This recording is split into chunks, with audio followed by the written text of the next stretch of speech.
But the one thing that's cool about what Melanie and I are doing here on Bubba's Show that's really different than anything I've ever done before is our audience is so amazingly diverse. We've got everything from young kids to college students to young adults starting their families to all the way to grandparents and everything in between. And one thing that we do really, really different here about Bubba's Show is and we're real. That's all we can do because we're not overwhelmingly talented. And it's interesting because everything we do lives in an emotion. Whether we're laughing together, whether we're crying together, whether we're poking fun of each other, whether we're making fun of each other. And what we don't call our listeners, listeners. We have something called the Bubba Show family. It was one of those things where he's like, well, I see what you're doing with our Shine a Light on Bullying. He's like, and I just want to be a part of so many things that affect the community. And that entered into conversations. So we're like, well, with the Shine a Light on Bullying, we go into schools and we deliver a message to try to end bullying forever. But there's so many other people in Pittsburgh that need help. So we're like, well, bullying, schools. What about all the kids in southwestern Pennsylvania that, Melanie's daughters, my kids, lucky enough that every year, whether they need it or not, they get a brand new book bag. And I sit around and I look at my house, I'm like, the book bags from last year are perfectly fine. So Richard's like, let's make sure every child, whether they can afford it or not, has a book bag when they go to school. And that launched Bazzy and Bubba's book bags, where we ask our Bubba Show family to go through their house and collect all their gently used book bags. And we deliver them every year to Schultz, Ford, and Wexford. And we collect literally thousands of book bags. And Richard makes sure he starts every event by personally going out and buying literally himself hundreds of book bags to make sure that the event starts off with a bang. You would think that would be enough, right? Here we are making sure that kids going to school have book bags so that no child should ever go to school and feel left out because they don't have a cool book bag. And he's like, well, that's not enough. And we start thinking the next holiday. We're like, so, Richard Bazzy said, well, what if, are there people around Thanksgiving that can't afford turkeys?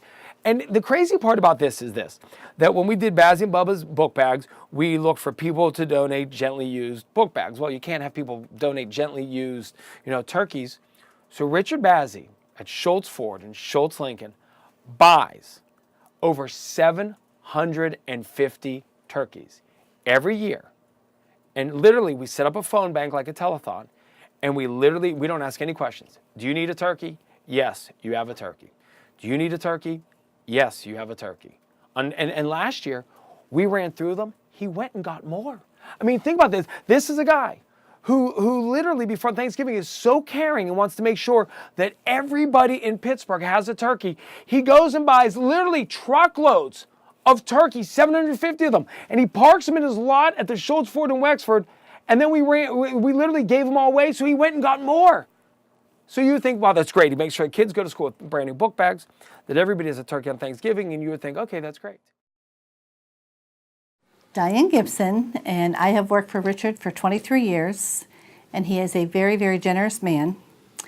And I want to give you just a couple examples of how generous he is. Okay, with Richard's generosity, it has nothing to do with whether you're a customer. It has nothing to do about cars. Like the family that he gave the 5 bikes to, they're not a customer. They never will be. One Christmas Eve, he was sitting at his office reading the paper. On the front page of the Post-Gazette, there was a story about a family who were down on their luck. The husband just lost his job. They had 5 children, and they had nothing for Christmas, and the kids had wanted bikes. Richard picked up the phone, called the Post-Gazette, got a hold of somebody there, got a hold of the people that the story was about, and he drove to their house and gave them money to go buy bikes for all the kids, for all 5 of the kids. That to me is just outstanding.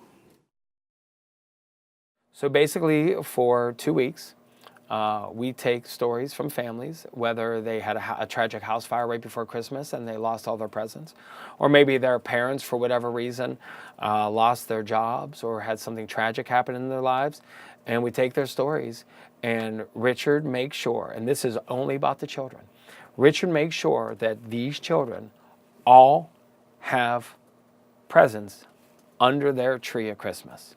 That's all it's about. It's about making sure that when every boy and girl in Pittsburgh wake up, that there are presents under their tree. And that's why we created, yes, Pittsburgh, there is a Santa Claus. And, on multiple occasions, I've said to Richard, I was like, listen, we can only take so many phone calls. We can only help so many people. And every time I tell Richard that, he says, no, we have to help more. I'm like, Richard, I'm telling you, we can only do so much. And he's like, no, we need to do more. And last year, he did more than I could have ever possibly imagined.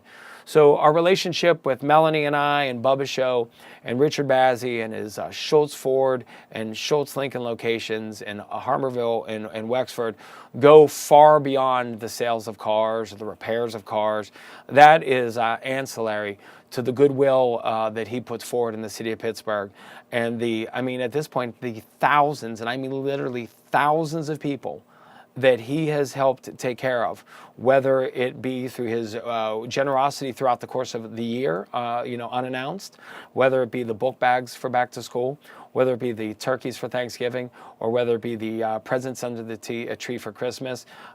His generosity is like nobody I've ever met, and I've met a lot of people doing radio since I was 19 years old. What I do in both media outlets in terms of radio, I have a talk show. Actually, we're standing on the set right now. Obviously, this is the radio studio. It's KDK Radio. It's the first commercial radio station in America. We've been here forever, and we have a huge audience of people that listen and care. And part of my push to people is a stick called Get Marty. And it's a segment that's very important to the community and very important to me. So Get Marty, people reach out to me, and when they have issues, we resolve them. And to get those issues resolved, there are a couple of stars in the community that are go-to stars that anytime I need anything, I go to them. And one of those stars, and I don't exaggerate this, why would I? This is not hyperbole. One of those stars is Richard Bazzy. In my career, and I've been doing this more than 30 years now, there's a handful of people, men and women, that are Bazzy types. And guys where their compassion and kindness far exceeds any expectation, where they'll do anything at any time to help you. And so let me give you a couple examples. State trooper's wife reaches out to me. Now think about this. He was a state trooper for 35 years, out there on the highways, protecting and serving. Gets cancer, dying from cancer. Has a truck, a Ford truck, that he doesn't buy from Schultz Ford. He buys it from another dealership. He gets hassled at the other dealership. They won't fix his truck. Really, imagine this. The guy's dying from cancer, and he got sideways with his dealership. His wife reaches out to me and says, hey, can you help get this truck fixed? All we want is our truck fixed. My husband's having a horrible time. This is his truck. He loves his big truck. I sent the email to Bazzy and called him. Not only did Bazzy say, this is ridiculous and absurd, he said, get that truck in here. Remember, did not buy the truck from Bazzy. They bring the truck in. I'm at the dealership when this happens. He looks at the truck. It's got this crazy rust. I mean, crazy. And they really could fix it, but it would be $6,000 to $8,000 to fix, which he was going to do for free. Okay? Bazzy says, man, I can't let you drive this truck off the lot. The broken down truck. Here, take this one. Brand new truck. Drive it away. Go ahead. Okay. What do I owe you? Nothing. Drive the truck away. 2-3 weeks later, Bazzy calls me and says, we can't fix his truck, but I found him another one. They gave him a truck. They gave him a truck. Pretty new truck. $15,000 plus truck. Free. Drove it off the lot. No exaggeration. Why would I exaggerate? It's amazing how many calls, letters, emails Richard gets on a daily basis. People know that he's very engaged in the community, and they know that he's very eager to help when he can. Sometimes when a story rings true with him, he really goes above and beyond.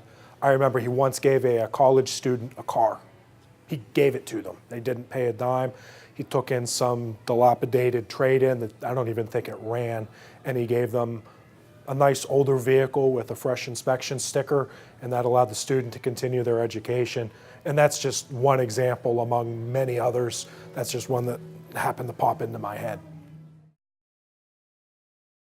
You know, everybody's talking about all the amazing things he's done, the turkey drives, the polar bear plunge for the Special Olympics, the book bags back for the kids. But I think one of the main things is he's made a lot of employees start to look deeper at themselves, get involved more in the community with giving things on their own. Whether it is donating the book bags, the turkeys, you know, any way possible. And I think that's one of the most amazing things and one of the things that are least recognized for. Everybody looks at the total volume of book bags, not really where they're coming from, as far as coming from the employees, coming from, you know, general public. Even it's nothing to do about buying vehicles or selling vehicles. It's just about giving back one way or another. You know, it really makes people open up their hearts more, and it's an amazing thing. Couldn't ask for more, and I think it's a great trickle-down effect that we all work with. So. And another story, Richard was in New York about a week before Christmas, and his son loves shoes, and they were at a shoe store in New York where they saw this family. It was a father and his 3 children, and another family that was, Richard had overheard the little boy say, "Dad, can I have these shoes?" And he said, "No, son, I can't afford it." So Richard started talking to the father and found out that, you know, that he had lost his wife and he had lost his job. And Richard said, "I want you to buy you and the 3 kids all a pair of shoes. I'm paying for it." He gave to the James Harrison Foundation, the Lemieux Foundation, the the Women's Shelter. I mean, the list is just endless. He went to Children's Hospital, gave kids gift cards with coloring book and crayons. Just, and nothing is, he gets nothing back for it. He's not like it's, you know, he's advertising all over the paper, you know, how good I am. He doesn't do that. It's when he hears a story, if it touches his heart, he follows through with it. There's nothing in this for me other than I reached out to the kindness of a stranger. Bazzy ends up being that crazy stranger and does this for no reason other than he cares about people. Woman, car gets hit, car accident, okay? She takes it to an auto body shop real close to the dealership, Bazzy's dealership.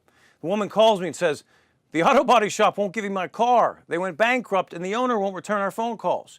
And the car's in pieces all over the ground at the auto body shop." This really happened. I call Bazzy. This is the true story. It's crazy. Bazzy says, "Well, I'll take care of it." We go to the auto body shop. We get them to open the auto body shop up. Her car is in pieces. Remember, Bazzy doesn't own the car, didn't sell them the car, has nothing to do with the car. They pick all the pieces up, Bazzy's people. They put it on a flatbed that Bazzy paid for, Richard Bazzy, Schultz Ford. They take the car to his dealership. He fixes the car. It looks brand new, about $6,000 worth of damage, for free, for absolutely nothing. The woman was crying. She was hysterical. She was overjoyed. This man, if I call him right now, what time is it in the morning? It's 9:35 in the morning. If I called him at 9:35 and said, "I need you to give 1,000 turkeys to hungry people," he'd say, "Okay, let's get 1,000 turkeys. I'll have a truck here by tomorrow." There's greatness in his heart. There's compassion in his heart. He's crazy generous. I've been at this 30 plus years. He's in a handful of 5 people that I could call at 2 o'clock in the morning and say, "Bazzy, I need a truck for someone to drive whose kid is sick and their car broke down." He doesn't ask questions. He just provides answers. He doesn't create conflict unless he has to through his compassion and consideration and kindness. There is greatness in his soul. Sometimes he's so nice that you can't believe what he does for people. All I can say is, for the 5th time, I've been at this 30 plus years, top 3 or 4 people in terms of kindness and consideration I've ever seen. And I worked in Wichita Falls, Texas. I worked in Tulsa, Oklahoma. I worked in Oklahoma City, Oklahoma. I worked in Los Angeles, and I'm here in Pittsburgh. So all over the country, he is a star because he loves to take care of people's needs. Amazing man.